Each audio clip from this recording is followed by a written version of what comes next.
The learning process is not about putting information in. And memory is the last part of the learning process. When you put the information in, that's only a fraction of what needs to happen. Then you've got to be able to get it out in order to use it. That's why we have tests. That's where practical application comes from. It's going to be a really neat behind the scenes. And I was like, oh my gosh, this is so weird. Because something always magical happens. Wait, what? Did you just make that up?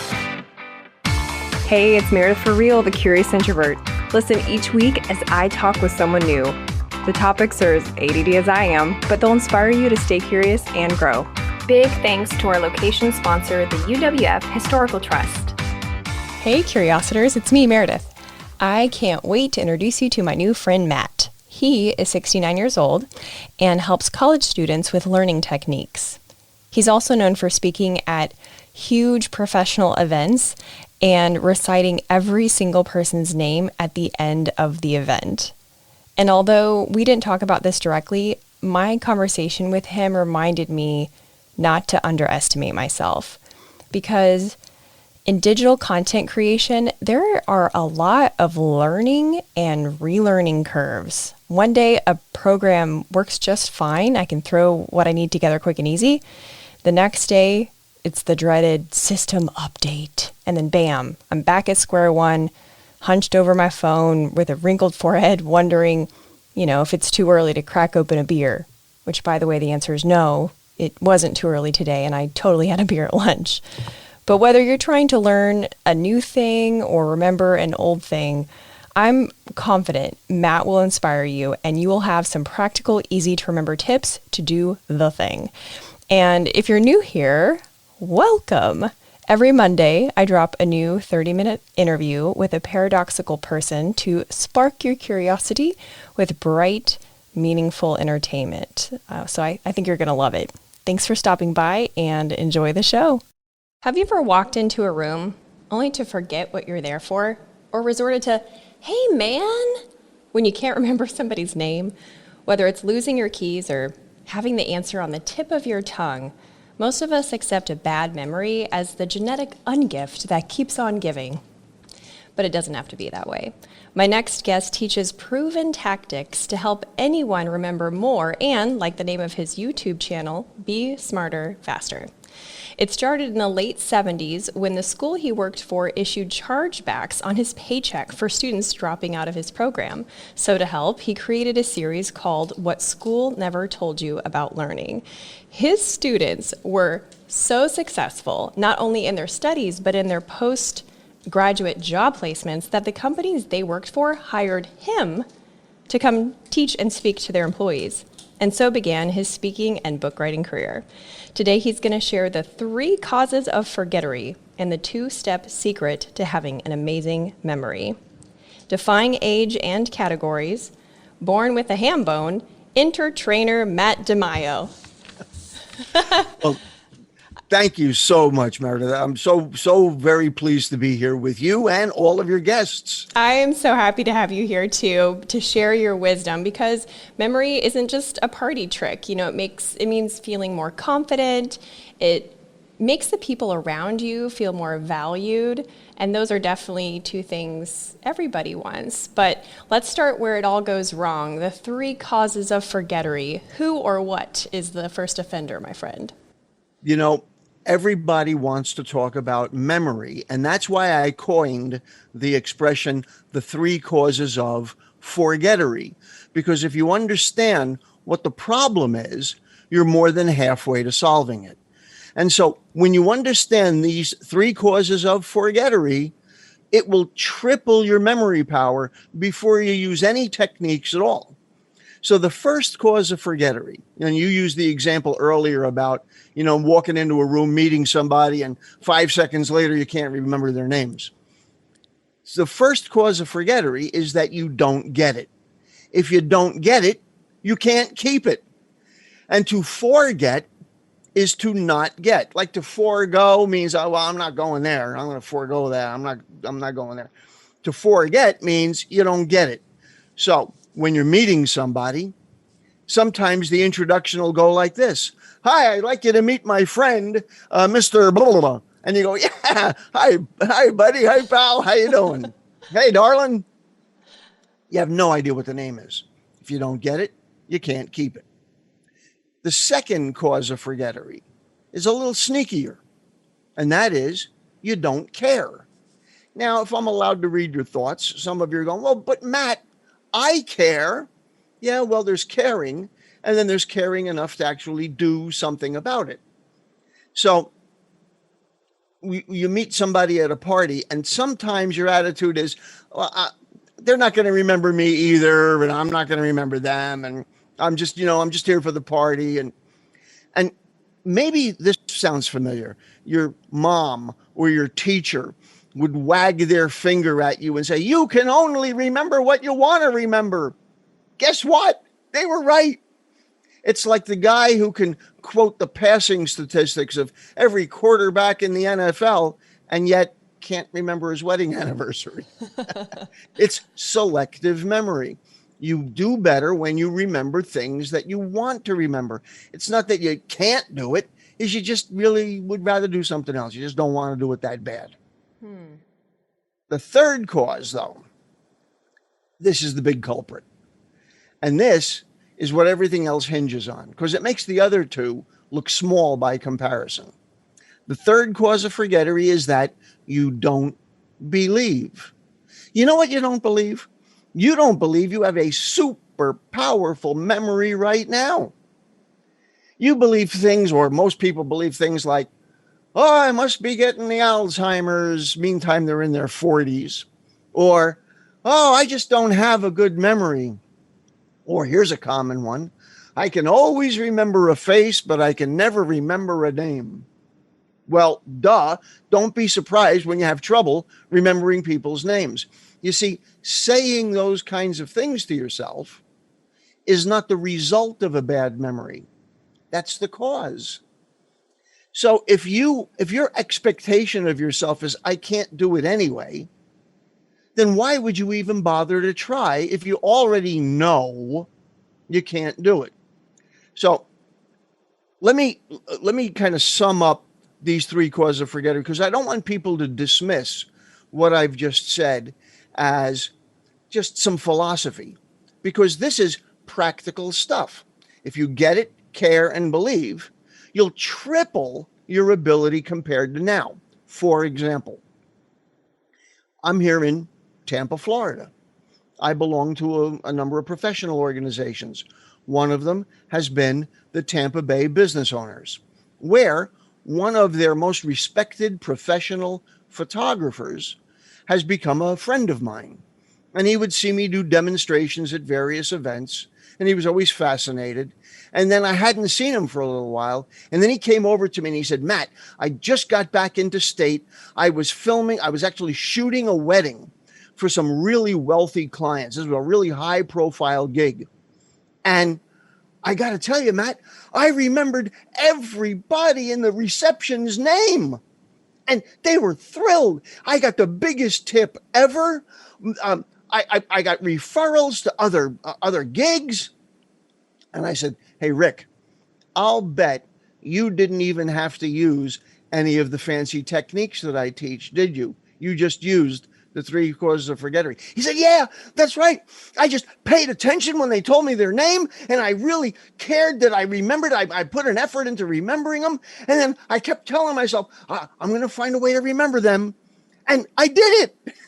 That's so That's true. thrilling to hear that stuff. Yeah. Yeah. And I told you I had the same thing when I was trying to remember I was trying to make a video, and, I don't have, what is that called? The screen where you read the words or anything like that. I just have to remember it. Teleprompter. Thank you. See, the word was escaping me, but I got a cure for that, by the way. I'll tell you let's just interrupt me with the cure for right now, because heaven forbid I forget to lead you into that cure. So go ahead. Tell me the cure now. All right. So here's what happens. Now, these days I work with a lot of students all over the world through my YouTube channel. And I've been working with salespeople and business professionals literally for decades. And here's what happens when you're having a conversation and you can't remember something, or you're in the middle of a test and you got the answer on the tip of your tongue and you just can't get it to come to you. Well, have you ever noticed that later on, maybe later that night, you're getting ready for bed, you're brushing your teeth, and suddenly the answer to that trivia question about that famous 1950s comedic star pops into your head, and out of nowhere you go, Desi Arnaz. How does that happen? Well, you can make that happen deliberately and quick. So when something won't come into your mind, you need to use these magic words. I know it sounds silly, magic words, but it really is. I'll explain what I mean by that in a moment. You say to yourself out loud under your breath, so nobody thinks you're too weird. You say, it will come to me in a moment. All right, everybody at home, repeat after me. It will come to me in a moment. And then you take a deep cleansing breath, just as if you were in yoga class, and you let it out. And you go on to what you were talking about, and don't be amazed.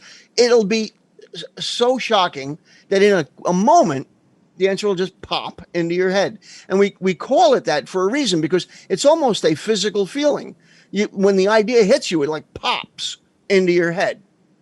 So I've got a cute story about that. But just a moment ago, trying to think of the word teleprompter. If you're in a conversation and you're stuck for a word, say, it'll come to me in a moment. Take a deep breath, let it go on with your conversation. Don't stress over it. In a moment, the word will pop right into your head. But now I interrupted your story about how you were talking about you didn't have a teleprompter on your video. But what a great illustration. I mean, we didn't even plan that. And so that's fantastic. I'm glad that I had some forgettery that you could use as an illustration. But yes, the point about attitude or, your how you view yourself, those identity statements. I'm just forgetful. Or they could be fears. We have some relatives that passed away from Alzheimer's. And so, it's kind of like it's coming to get you, and that's not necessarily true. But it can cause some panic. And so I love it will come to me, take a deep breath, move on. And I tested it on myself when I was trying to make a video, and I wrote out a script of what to say. And while I was driving around town doing my errands, I just, repeated it a couple of times. And then when I went to the grocery store to film it, I remembered it, and I was so pleased with myself. And I have not even taken any of your courses. So I feel like what you have to offer is so valuable. So thank you for that. What you are sharing is 100% legit. What I teach is really nothing different than the way you normally work. I call it natural learning. I simply point out things that you already know are true and things that you're already doing now, and show you what the mechanics behind it are. So I'm not teaching you how to do new stuff, because think about it. How do you remember all the stuff you remember now? If you had to try and write down all the things that you remember, going back to your childhood, there's things that you remember from the time you were a little girl, maybe your old home phone number from when you were little. You'll remember stuff about your best friend when you were in first grade. And it's an impossible task to think about how much stuff you actually remember. Well, how does that work? How do you do that? So what I've simply done is break the process apart. I call it natural learning because I show you how our Creator designed us, how we're built. And when you understand how the mechanism works, you can make it work better. What a concept. Imagine that. So what are your two steps, whenever I say two-step, I think of dancing. What's the two-step dance that we need to know in order to have a great memory? Ultimately, the process comes down to two things. And again, this is not lightning bolt information. That's not new information. It's going to be self-evident that it's true.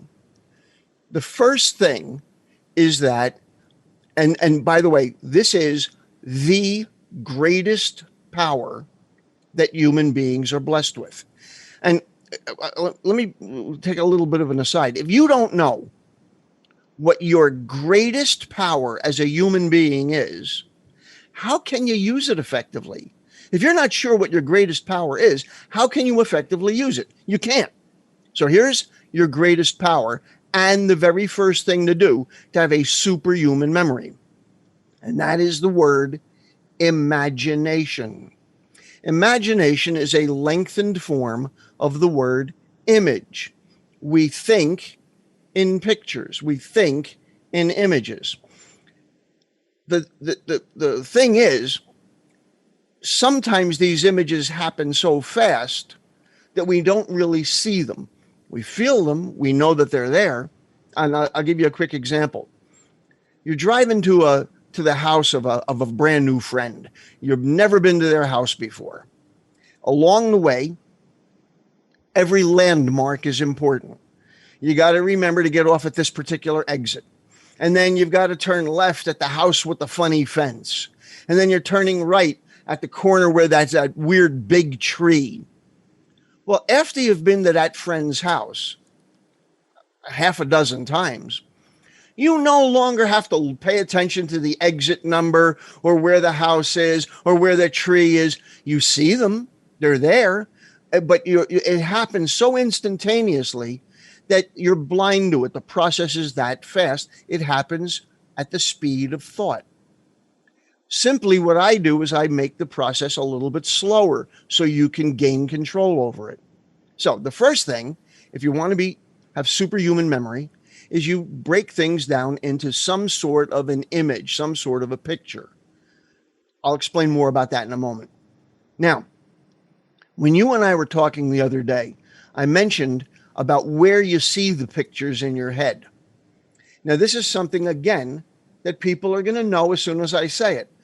But if you know where you see these pictures in your head, you can make these pictures and you can see them more clearly because you know where to look. Go figure. You don't see pictures in the side of your head. You don't see pictures in the top or in the back. You see pictures in your head on the inside movie screen that's taped to the front of the inside of your forehead. Right here is where you have that internal movie screen that you can project the images that you see. Hey everyone, just a quick interruption to show gratitude to our sponsors and give you some special deals. So I don't have kids, but I also want to tell you about It's Your Magazine. They're a national family-centered publishing company with free parent magazines. They have parenting advice, events, and inspiration. I'm actually in a networking group with the publisher, and this guy is all about family.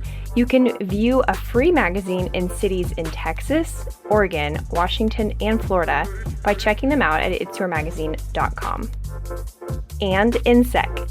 So I've always felt iffy about pesticides.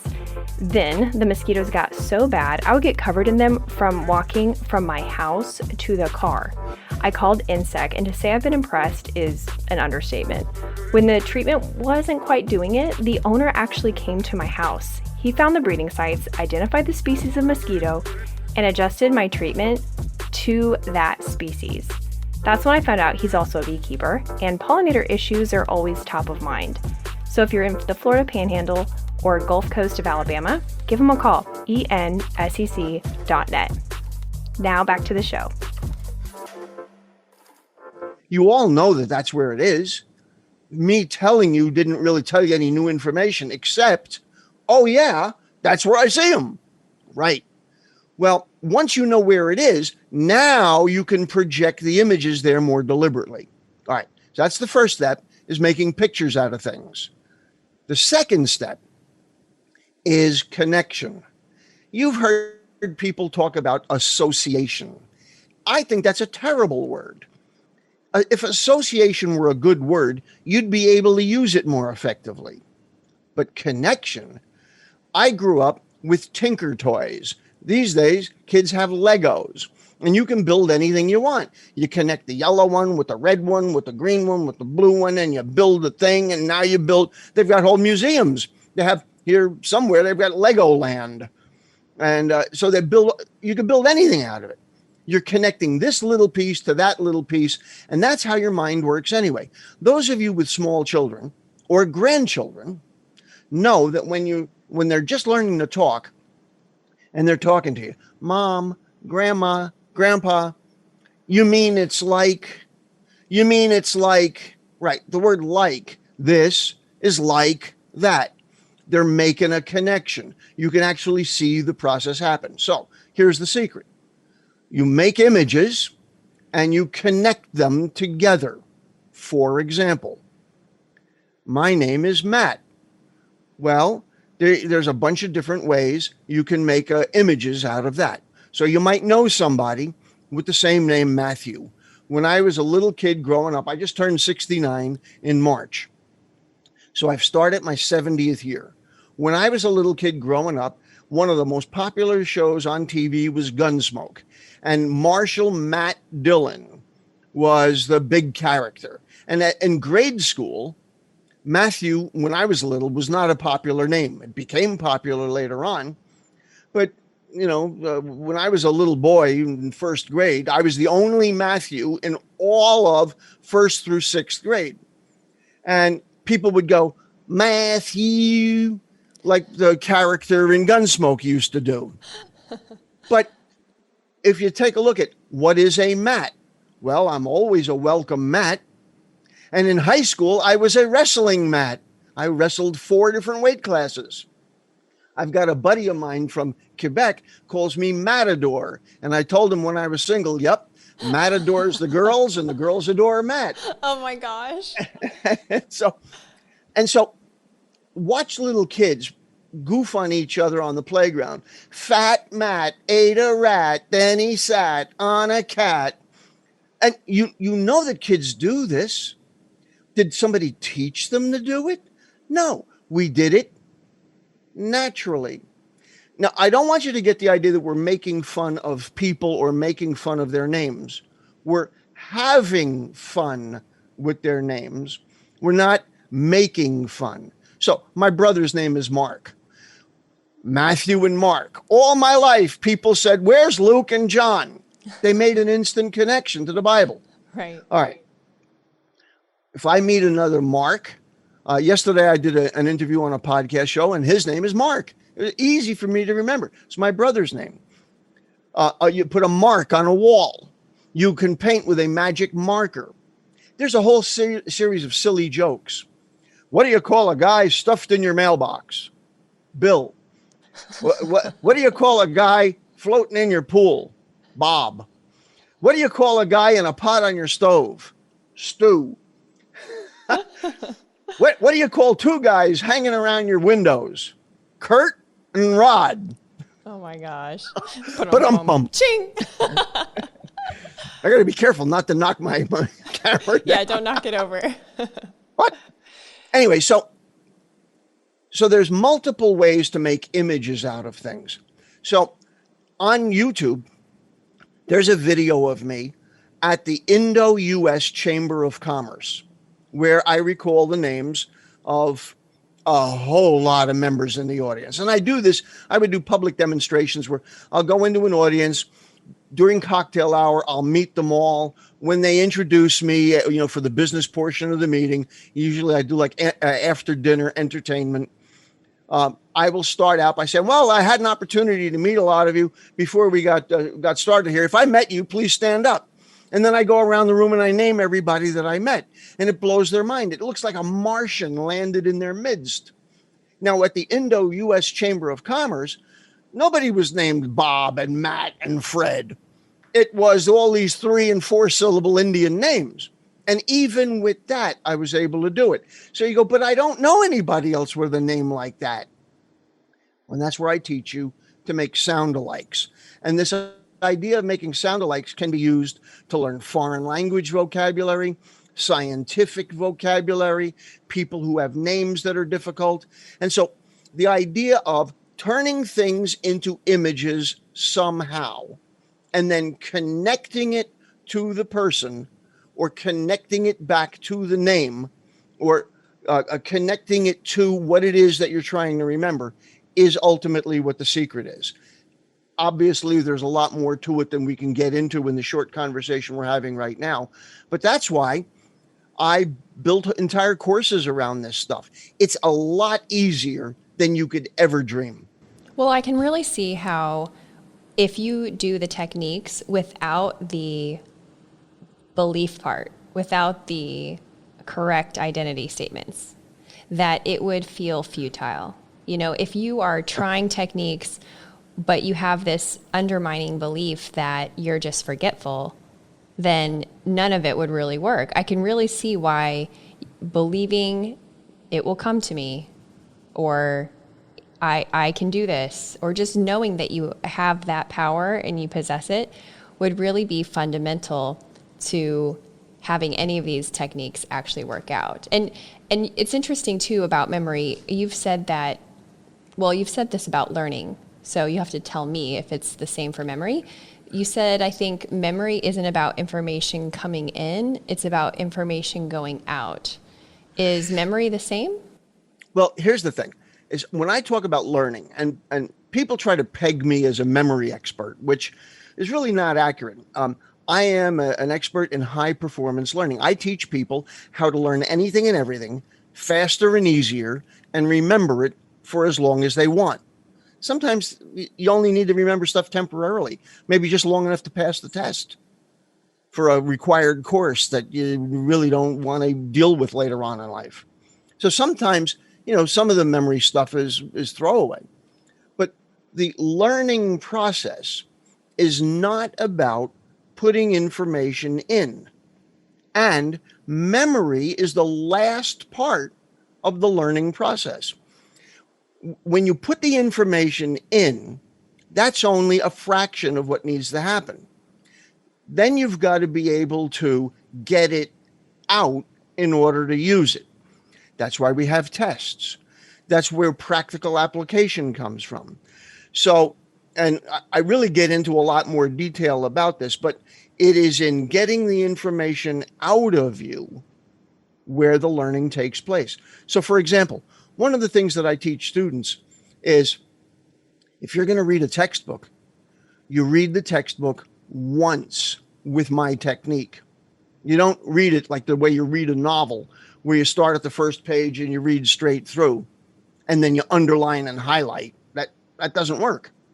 And you got to do it over and over and over again and hope some of it sticks. You know, the spaghetti on the wall technique. That just doesn't work. I teach you how to break the chapter down into little chunks, and you're going to give yourself multiple previews. And then when you do finally read the chapter, after 3 or 4 previews using my system, then you take notes, you take physical handwritten notes on index cards.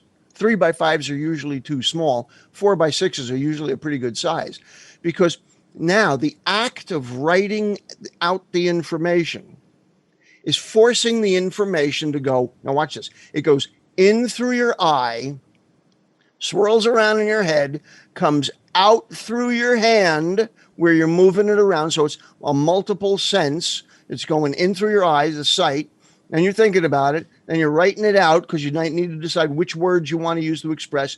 And then your hand's got to move in a figure of circles and lines. And then once it's written down, then it goes back in through your eye again. So what you've got is you've got a cycle of information that's coming in and going out and then coming back in again.